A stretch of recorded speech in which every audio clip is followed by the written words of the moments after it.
Hello student, notably के YouTube channel में आपका बहुत बहुत स्वागत है। ये चैनल में हम लोग स्टेट बोर्ड, सीबीएसई बोर्ड और आईसीएसई बोर्ड के जो डिफ़िकल्ट कॉन्सेप्ट है और उसके जो करस्पॉन्डिंग एक्सरसाइज है उसे सॉल्व करेंगे। वैसे ही नोटेबली का मैथ्स फाउंडेशन कोर्स और वैदिक मैथ्स कोर्स जल्द ही ये चैनल में अपलोड होगा। अगर आपको मैथ्स डिफ़िकल्ट जाता है और उसके आप स्टेप वाइज सोल्यूशन चाहते हो तो ये चैनल को सब्सक्राइब करो और नोटिफिकेशन के लिए बेल आइकॉन को क्लिक करो। हेलो स्टूडेंट, नोटेबली के यूट्यूब चैनल में आपका बहुत बहुत स्वागत है। तो आज हम लोग जो टॉपिक पढ़ने जा रहे हैं उसका नाम है सब्स्टिट्यूशन मेथड। सब्स्टिट्यूशन मेथड में क्या किया जाता है कि आपको दो लीनियर इक्वेशंस दिए जाते हैं। पहले वीडियो में हम लोगों ने ऑलरेडी देखा था कि लीनियर इक्वेशंस क्या होते हैं। अभी हम लोग देखेंगे इसे कैसे सॉल्व किया जाता है, इसके एक्स एंड वाई के वैल्यूज़ कैसे फाइंड आउट होते हैं। तो जो दो इक्वेशंस दिए हैं उसे हम लोग नंबर डाल के लेते हैं कि ये है आपका इक्वेशन नंबर 1 और ये है आपका इक्वेशन नंबर 2। सो आपको इसे नंबरिंग डाल के लेना है। फिर इसके बाद सब्स्टिट्यूशन मेथड में क्या प्रोसेस होता है, आपको कोई भी एक इक्वेशन लेना है और इसका वैल्यू आपको इन टर्म्स ऑफ एक्स या वाई फाइंड आउट करना होता है। चलो फिर हम लोग सॉल्व कर लेते हैं। मैं अभी ये इक्वेशन ले रही हूँ, x minus y is equal to 4। Okay, तो अभी हमें क्या करना है कि एक किसी वेरिएबल को लेफ्ट हैंड साइड में रखना है और बाकी सब को आपको वहाँ पे लेके जाना होता है। तो अगर हम लोग x को यहीं पे रखें तो ये 4 एज इट इज़ रहेगा और ये y जो है वो ये साइड में शिफ्ट हो जाएगा। तो ये y माइनस में है तो यहाँ पे अगर जाएगा तो ये प्लस y हो जाएगा। ठीक है, this is a plus y। So you will get x की value in terms of y। ठीक है, सो अभी हमें क्या करना है, जो इक्वेशन को हम लोगों ने चेंज किया है उसके सेकंड वाले इक्वेशन में हमें जाके उसे पुट करना है। याद रखिए, आपने जो इक्वेशन को चेंज किया उसी में आप जाके उसको सब्स्टिट्यूट मत कीजिए, आपको आंसर्स नहीं आने वाले हैं।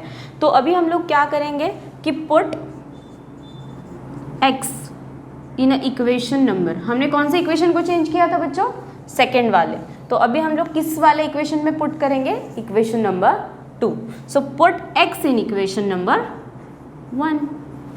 ठीक है, सो फर्स्ट ऑफ ऑल आप वो इक्वेशन यहाँ पे लिख लो, x plus y is equal to 14। जिस भी इक्वेशन में आपको कोई भी वैल्यू सब्स्टिट्यूट करना होता है आपको वो इक्वेशन फर्स्ट ऑफ ऑल वहाँ पे लिख के लेना है, उसके बाद सब्स्टिट्यूट करना है।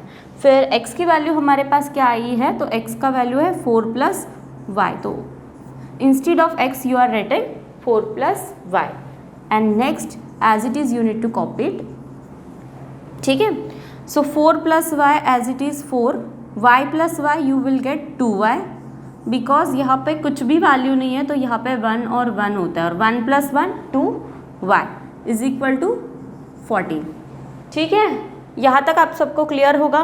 फिर 2y is equal to, आपको जिस भी वेरिएबल का वैल्यू फाइंड आउट करना है उसे आपको शिफ्ट नहीं करना है, उसे आप उसी साइड में एज इट इज़ रख लीजिए, बाकी सब वैल्यूज़ को अगेन आपको शिफ्ट करना होता है। तो 14 माइनस 4, ठीक है, मैं यहाँ पे सॉल्व कर रही हूँ। तो 2y is equal to 14 minus 4 is how much? 10। फिर y is equal to 10/2। Right, ये यहाँ पे मल्टीप्लाई में है, यहाँ पे मल्टीप्लाई में होने के वजह से ये वैल्यू जब यहाँ पे शिफ्ट होगी तो वो डिवाइड में चली जाएगी। ठीक है, सो वही रूल होता है मैथ्स में। तो 2 1 ज़ा 2, 5 ज़ा, सो यू विल गेट y का आंसर एज अ 5। ठीक है, that much you clear? Okay, so you will get only one variable का वैल्यू टिल नाउ। आपको सिर्फ एक वेरिएबल का वैल्यू अभी तक मिला है, आपको x का वैल्यू भी फाइंड आउट करना ज़रूरी है। तो अभी आपको x का वैल्यू जब भी फाइंड आउट करना है आप 1 2 3 किसी में भी पुट कर सकते हो। तो मैं पुट कर लेती हूँ यहाँ पे। तो मुझे क्या मिला था? x is equal to 4 plus y. So 4 plus y 4, y is equal to 5, so you will get x is equal to 9। Easy. So substitution method a one of the easiest method. अगर आपको question आता है कि solve the linear equation, so आप ये method solve करना prefer कीजिए because इससे आंसर्स आपको बहुत जल्दी मिल जाते हैं और बेटर देन आप बाकी के मेथड सॉल्व करो, ये मेथड आपको ईजी जाएगी। तो नेक्स्ट क्वेश्चन हम लोग देखते हैं इसके बाद। ओके बच्चों, तो अभी हम लोग करते हैं क्वेश्चन नंबर 2। क्वेश्चन नंबर 2 आपको थोड़ा सा अलग दिखेगा बिकॉज यहाँ पे s minus t is equal to 3। तो equation number 1 is normal. Equation number 1 तो स्टैंडर्ड फॉर्म में ऑलरेडी दिया हुआ है, तो उसे मैं इक्वेशन नंबर 1 पुट कर लेती हूँ, ठीक है। But in the equation number 2 you can see that यहाँ पे s/3 plus t/2 is equal to 6 दिया हुआ है। मतलब आपकी जो कांस्टेंट है वो डिनोमिनेटर में आए हुए हैं। तो कोई भी वैल्यू अगर डिनोमिनेटर में आते हैं तो आपको क्या करना है, उसको एलसीएम से, एलसीएम मतलब किसका, जो डिनोमिनेटर के वैल्यूज़ होते हैं 3 और 2, तो उसके एलसीएम से आपको through out the equation multiply करके लेना है और स्टैंडर्ड फॉर्म में लेके आना है। तो इसका प्रोसेस कैसे होता है वो मैं अभी आपको दिखाती हूँ। आपको पता है 3, एलसीएम ऑफ 3 और 2 क्या होता है 6, यस।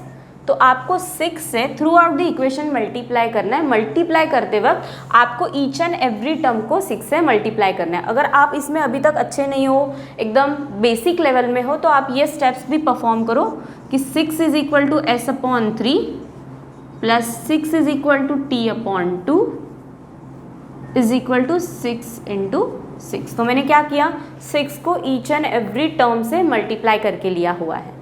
उसके बाद अगर आप देखोगे कि यहाँ पे 3 1 ज़ा 3 हो जा रहा है और 3 2 ज़ा 6, 2 1 ज़ा 2, 2 3 ज़ा 6, यहाँ पे कुछ भी नहीं है तो एज इट इज़ रख लो। फिर क्या करना है आपको नॉर्मली मल्टीप्लाई करके लेना है। s into 2 into S is 2s plus 3 into T is 3t and 6 into 6 is 36। Now you can सी आपका सेकेंड इक्वेशन भी स्टैंडर्ड फॉर्म में आ चुका है। तो उससे अभी आपको देना है इक्वेशन नंबर 2। अब आप देख लो आपका equation number 1 and equation number 2 standard form में आ चुका है। फिर अभी इसके बाद हम लोग सब्स्टिट्यूशन मेथड जो भी है वो स्टार्ट करेंगे।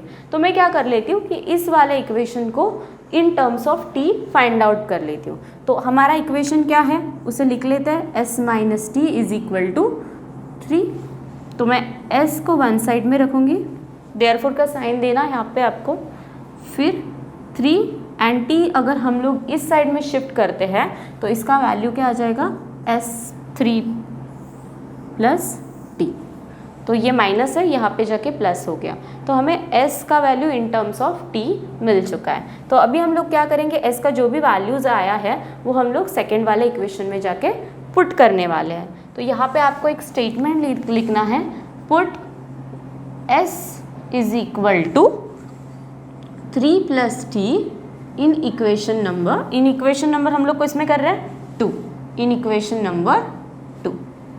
तो आप जिस भी इक्वेशन में वैल्यूज़ पुट करना चाहते हैं, मैं हमेशा बोल रही हूँ कि आपको जो भी इक्वेशन में वैल्यूज़ पुट करना है वो इक्वेशन को एज इट इज़ पहले लिख लो, डायरेक्टली पुट करने मत जाओ, बिकॉज उससे आपको पता नहीं चलेगा कि आपका कौन सा साइन मिस हो रहा है, आप कहाँ पे डाल रहे हो। तो इसकी वजह से जो भी इक्वेशन है वो मैंने पहले लिख लिया, 2s plus 3t is equal to 36, okay. और फिर instead of s you are putting this value over here. So 2s की वैल्यू क्या है 3 plus t, okay, plus 3t is equal to 36, okay. Basic सा स्टेप्स है। उसके बाद क्या करना है, ब्रैकेट के बाहर जो भी वैल्यूज़ होती है आपको क्या करना है, ब्रैकेट के अंदर जो जितने भी टर्म्स है ईच एंड एवरी टर्म को मल्टीप्लाई करके लेना है। बेसिकली इसका मीनिंग क्या होता है, 2 into 3 6 and 2 into T 2t। कभी कभी बच्चे क्या कर लेते हैं कि सिर्फ इसी टर्म को मल्टीप्लाई करते हैं और छोड़ देते हैं, आपका आंसर गलत होगा। जब भी ब्रैकेट के बाहर कोई भी वैल्यू है आपको ईच एंड एवरी टर्म को जाके मल्टीप्लाई करके लेना है, that is the important thing. Again जो भी आगे है उसे हम लोग एज इट इज़ लिख के लेंगे। फिर 6, आपको पता है इन दोनों में t और t है वेरिएबल अगर सेम होता है, लाइक टर्म्स होते हैं तो ही वो ऐड होते हैं। तो इसका वैल्यू क्या आ जाएगा, 5t is equal to 36। Try करना इज इक्वल टू के नीचे इज इक्वल टू के साइन आ जाए, बिकॉज उससे प्रेजेंटेशन अच्छा लगता है, आपके बोर्ड पॉइंट ऑफ व्यू के वजह से वो आपको बेनिफिशियल रहेगा। फिर 5t मैंने आपको बोला है जिसे भी फाइंड आउट करना है उसे आपको एक ही साइड में रखना है, उसे शिफ्ट नहीं करना है। जो भी अदर कांस्टेंट है वो हम लोग को वहाँ जाके शिफ्ट करने। तो मैंने यहाँ पे +6 था तो यहाँ पे -6 हो गया। फिर 5t, 36 - 6 इज 30 और t is equal to 30/5। So t का वैल्यू मुझे मिल जाएगा 5 1 ज़ा 5 6 ज़ा। सो मुझे t का आंसर मिल रहा है 5 6 ज़ा टी। ठीक है, तो मुझे अभी तक टी का ही आंसर मिला है, मुझे दूसरा एस का भी आंसर फाइंड आउट करना इम्पॉर्टेंट है। तो एस की वैल्यू मुझे क्या आई थी, s is equal to 3 plus t. तो चलो पुट कर लेते हैं। तो टी इज इक्वल टू 5, यहाँ पे लिख लो, put t is equal to 6 in equation number 3। आप चाहिए तो इसे इक्वेशन नंबर 3 दे दीजिए, तो आपको एक सिंप्लीफाई करना ईजी जाएगा। तो 3 प्लस टी था, s is equal to 3 plus t. Okay, तो s is equal to 3, t की वैल्यू है 6, तो s का आंसर आपको आ जाएगा 9। सो यू कैन सी दैट आपको t और s के आंसर्स मिल चुके हैं। ओके स्टूडेंट, ओके, तो अभी हम लोग स्टार्ट कर लेते हैं क्वेश्चन नंबर 3। तो question number 3 is 3x minus y is equal to 3, 9x minus 3y is equal to 9। तो अभी हम लोग अगर देखेंगे तो हमें ऑलरेडी दोनों इक्वेशन ये स्टैंडर्ड फॉर्म में दिए गए हैं, तो वो हमारे लिए ऑलरेडी सिंपल बात हो गई। तो डायरेक्टली हम लोग इसे इक्वेशन नंबर 1 पुट कर लेते हैं और इसे इक्वेशन नंबर 2 दे देते हैं। तो अभी हम लोग सब्स्टिट्यूशन मेथड में क्या करते हैं, एक कोई भी इक्वेशन लो और उसे in terms of y find out कर लो। तो मैं 3x माइनस वाई इक्वेशन ले रही हूँ, फर्स्ट इक्वेशन ले रही हूँ। आप कोई भी इक्वेशन लिख सकते हो, आपको सेकंड अगर अच्छा लग रहा है तो सेकंड आप सब्स्टिट्यूट कर लीजिए। तो 3x is equal to 3 plus y, so x is equal to 3 plus y upon 3। तो यहाँ पे ये 3 मल्टीप्लाई में होने की वजह से यहाँ पे डिनोमिनेटर में आ गए हैं। सो जो भी वैल्यूज़ हमें x की मिली है वो हम लोग सेकेंड इक्वेशन में, जिसे हमें अभी तक हम लोगों ने यूज़ किया नहीं है, उस वाले इक्वेशन में जाके पुट करेंगे।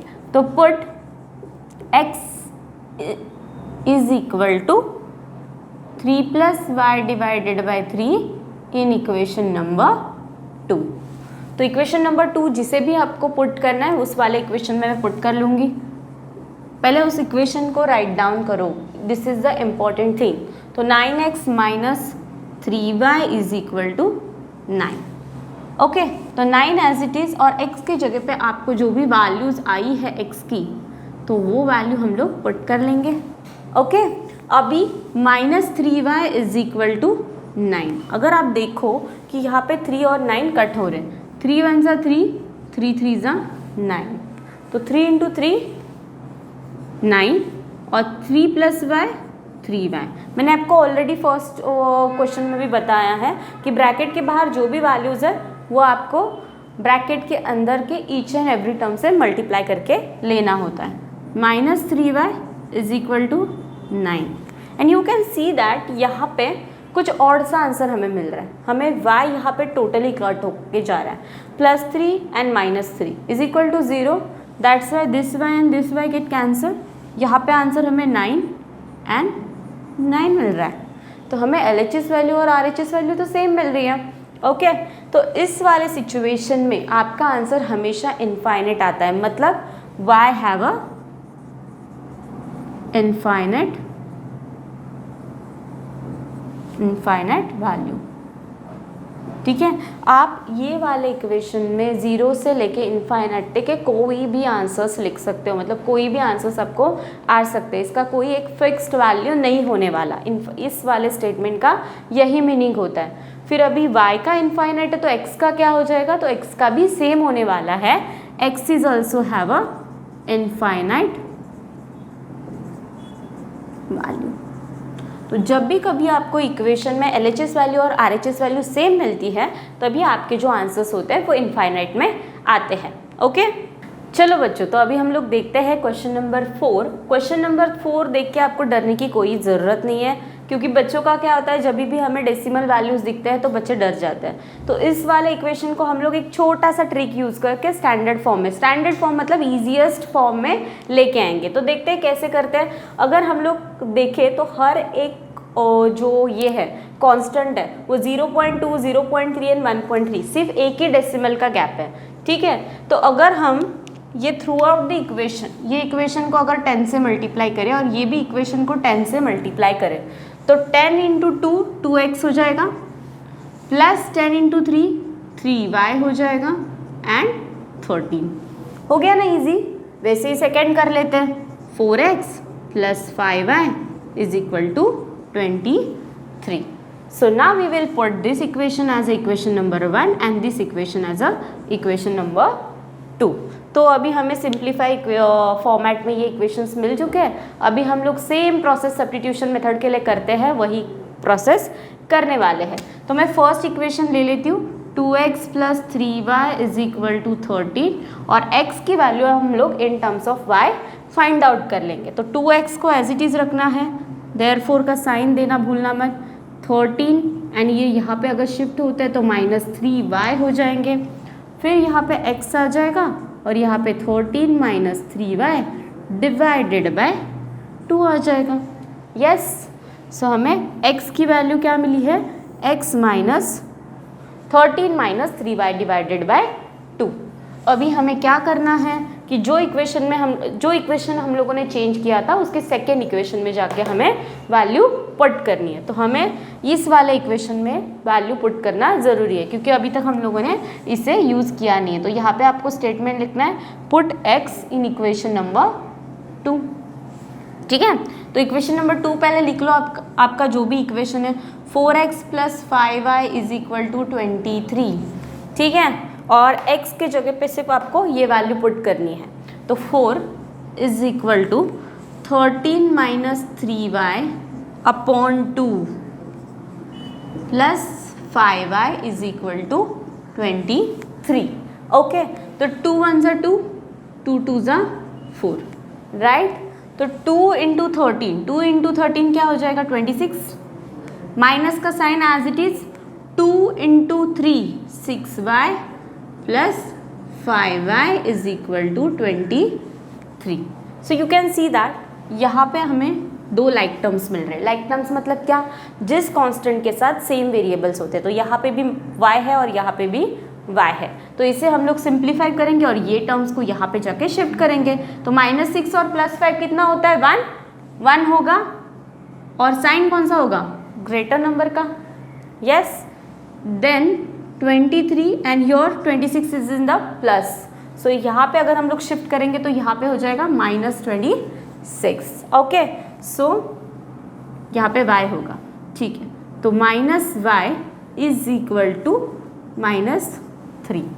सो यहाँ पे भी y है, माइनस है और यहाँ पे भी माइनस है. तो माइनस माइनस गेट कैंसल. सो y का आंसर हमें मिलेगा, या y का आंसर हमें मिल रहा है =3. तो अभी तक हमें y का जो भी है वैल्यू वो फाइंड आउट कर लिया है और अभी हम लोग करेंगे x का आंसर. तो x का आंसर फाइंड आउट करने के लिए हमें क्या करना पड़ेगा, सिंपली जो भी इक्वेशन हमें आया है उसमें हमें जाके पुट करना पड़ेगा. तो x is how much 13 - 3y upon 2, right. So x = 13 - 3, y is how much 3 divided by 2. तो 13, 3 3 = 9 डिवाइडेड बाय 2. तो x का वैल्यू कितना आ रहा है, 13 से 9 अगर हम लोग कट करेंगे तो 4. सो 4 डिवाइडेड बाय 2. तो x = 2 1 = 2 2 = सो x का आंसर हमें क्या मिल रहा है 2. ठीक है, सो यहाँ तक आपको ऑलरेडी समझ में आ गया रहेगा कि x एंड y के वैल्यूज़ हमें ऑलरेडी मिल चुके हैं. All the parents and student please pay attention. हमारे 8, 9, 10 के ऑफलाइन क्लासरूम प्रोग्राम ऑलरेडी चालू हो चुके हैं. अगर आप हमारे ऑफलाइन प्रोग्राम में इंटरेस्टेड हो और ज्वाइन करना चाहते हो तो स्क्रीन पे दिए गए नंबर पे कॉल करो और हमारा office address and contact number description box में दिया गया है. तो इंक्वायरी के लिए please visit in our office. Thank you.